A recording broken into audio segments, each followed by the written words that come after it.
একজন লিবিয়ান যুবক, নাম তার আমের, সৌদি আরব যাচ্ছিল হজ করার জন্য। যেইমাত্র সে এয়ারপোর্টে পৌঁছালো, তার নাম দিয়ে নিরাপত্তা সংক্রান্ত একটি সমস্যা দেখা দিল। নিরাপত্তা বাহিনীর লোকেরা তাকে বলল, একটু অপেক্ষা করো, আমরা চেষ্টা করছি সমস্যাটা সমাধান করতে।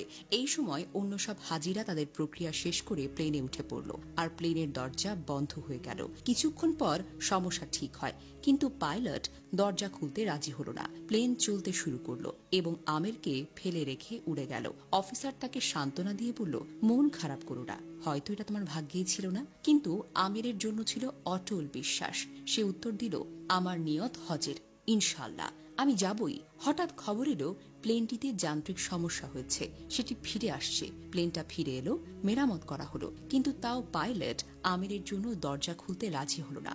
অফিসার আবার বলল, হয়তো তোমার ভাগ্যে নেই। কিন্তু আমির ছিল দৃঢ় প্রতিজ্ঞ, স্থির ও দৃঢ়চেতা। সে বলল,